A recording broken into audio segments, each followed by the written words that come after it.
Coach, this is your place right now. And got you a meal card. Did you bring 2 players? Yes, I did. Got 2 players meal cards. Okay, all right, great. Coach, good to see you again. You too, Andy. How's it going? It's going well. I know it's been a little bit tough this year. We've been trying to get you into the past couple weeks. The longer we wait, it seems like some tougher games keep popping up. But you do have a couple of wins under your belt since we last spoke. Yes, sir. Yeah. That weather little winter front we had kind of postponed us a couple games. So last couple weeks we played on Thursday nights, which is usually Andy Durham night. So it's kind of hard trying to make the schedule fit. And luckily the last week of the season, regular season for everyone, we were free on Thursday. So we're glad they have a chance to get out here to talk to you. We talked about the big win this year. Probably the marquee game of the year was the win against Eastern Alamance. Yeah. That's a tough team. It's the girls always did a great job when I took over last year. That team, coach just has a great team up there, but that is the game where we just get up for it because it's a rivalry game that's the one team next to Northern and Rockingham. We both have tremendous post players, so it's a game where it's one down in the post and in paint. Talk about the difference in those 2 games because you've been in the one time, but they got a hold of you the second time. What happened between the differences? The thing about it is when you have a group of seniors, and it was the same thing for me last year. When you have 6 seniors that's been in the program for a while, and playing them at home, they played so well. That night, I can't take anything from coach or from his players.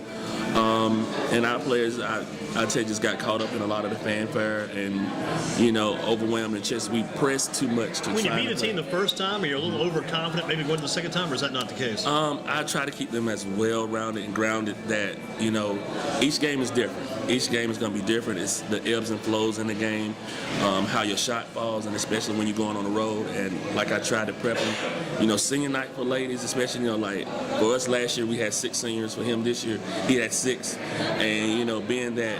For them, they were amped up even more because when they were undefeated, and came to our place and we were able to pull out that victory.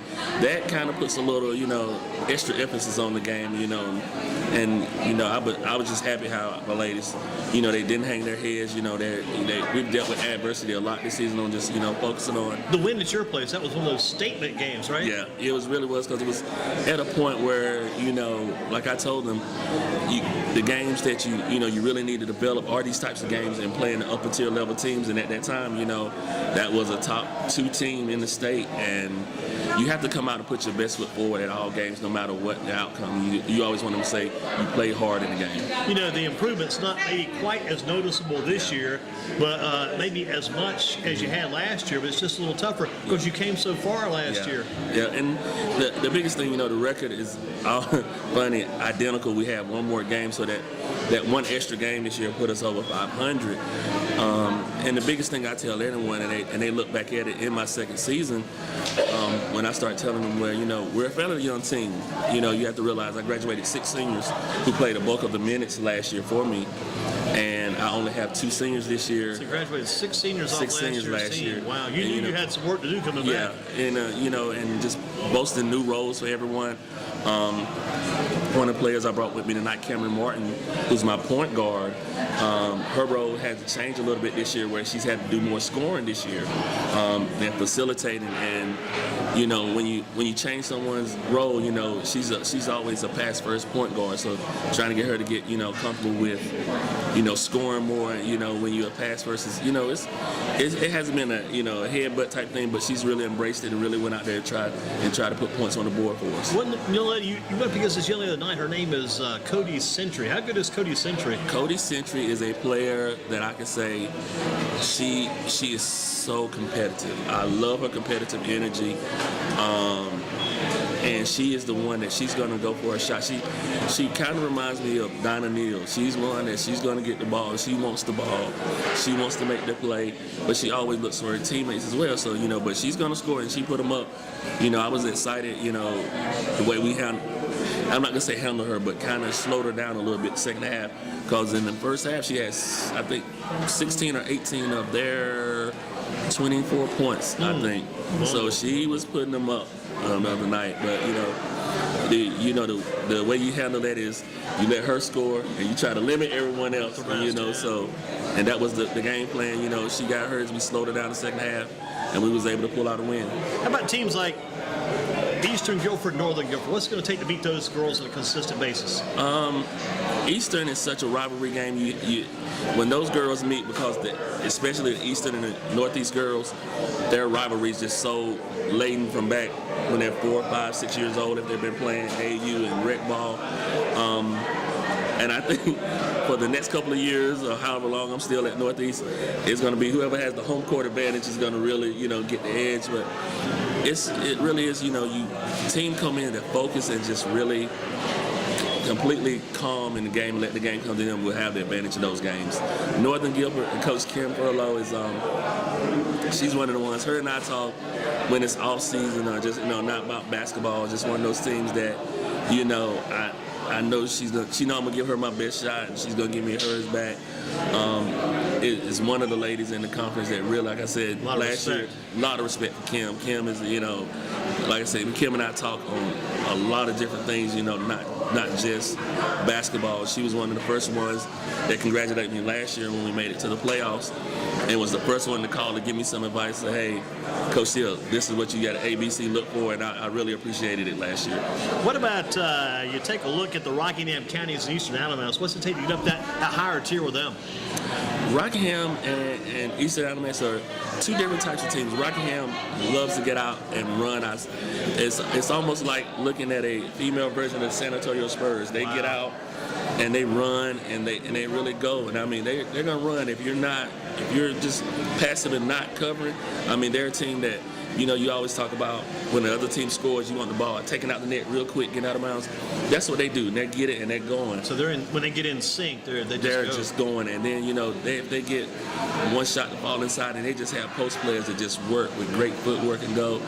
Eastern Alamance is a team that they have post players that really pound you, and they are really fundamentally sound that they're gonna beat you down inside. So you really have to be strong in the post with them. So it's two different dynamics when you face them. So it's amazing. I look at our conference, even from top to bottom, and and I tell anyone this. I know there's some teams out west, Morganton, Freedom, Ashbrook.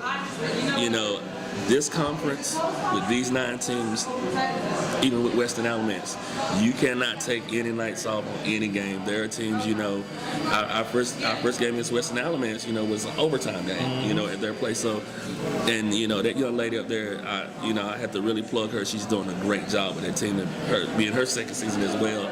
So you can't take any nights off. Nikki Wilborn, yes, the Greensboro College. Yeah. I tell you, I've been impressed with her, especially this year. That's one team, if you haven't seen them play, just the way them girls shoot the ball is an amazing, something to see with them. In what ways has your team got a little bit better this year? How'd you get better this year? This year, I think the camaraderie among the team last year, simulating first year new coach, and players coming in, Nichelle Jeffries coming in. It was just, trying to make everything mesh. The team together this year. And what also helped was I had 2 seniors who hadn't played in a couple of years, Jordan Deaton and Morgan Apple, come back to play. They came back. And the team all together was, just meshing together well. But it's still a young team. Like I said, I have 3 juniors, What 3 year is sophomores. Nichelle? What year Nichelle is a sophomore. Is she hurt now, or she been hurt? Yeah, she's just, a couple things going on with her, and I support her and her family and what's going on. But she's been a sideline coach with us, and it's just a great thing to have her. But what it does enhance is that it's making other players step up. You won some games. If you looked at it, I have to give kudos to Caitlin Dillard and Avery Hobbs, and Pamela Mock is another one. And Caitlin is a junior, Avery is a freshman, and Pam is a freshman. They have stepped up the last couple of games. I mean, they've been in double figures. So pretty young team. So I'm excited, about the future over at Northeast. But you're starting to make this a tradition now. They're starting to get a feel for this basketball and build a tradition within this program. And it's just like, I always look back and taking it back to where the team used to be at. And I walk into the school every morning, I look in the case, and I see where Coach Stevenson had the teams at when he had Mercedes and everyone. Exactly. And you don't want to be a carbon copy, but you want to make your own footprint in there. Yeah. And I think this team is going to be the team to help me really make that footprint and put some things in that trophy case. What are your other duties at Northeast besides basketball? I'm the dean of students, which is like the whole school. Yes, the whole school. And I also do 12th grade senior discipline, but I'm also the women's softball coach as well. So you got the softball team. Yes, now. sir. You had that last year too. Yes, sir. Gotcha. Yeah. How's that coming along? Same thing, I inherited a couple of programs that were looking to transition back to where they were, and so we made the state playoffs in that as well. So it's made kind it last year. Yeah, it's not bad at all. No, so I just I'm proud. I really love Northeast. Everyone says I'm probably going to die out there or retire there, which is not a bad thing. It's not a bad thing, no. No, I love the school. Be a lot of good memories, help a lot of good kids. Yes, definitely. How about back to Montgomery County? How's their basketball going these days?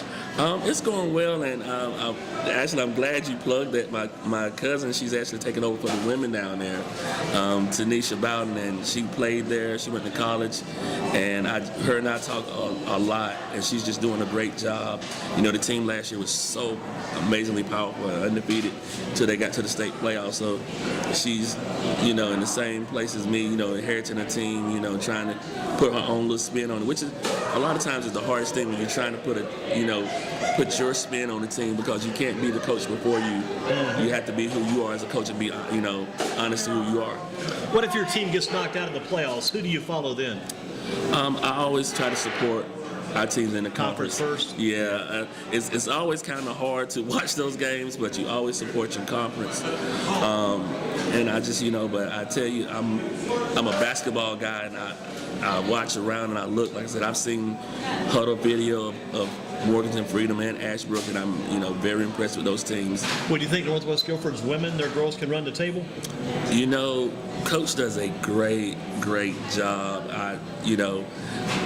With us being out of the HACO this year, I got to see film of her, just seeing the team play, and that's just a team that you want to emulate as far as how she gets everyone to buy into the system and play hard. And there's no player; every player is a team. It's not an I; it's a team, and they just really buy into the system. And that's the thing. You have to teach it, get them to buy into it, then it'll work. And that's what I think she does a great job of. Kind of outside the box, do you think Cam Newton should give the MVP award back? He won it, and then they had a tough game in the Super Bowl. Things didn't go quite the way they'd hoped to, and they didn't get the win, had some struggles.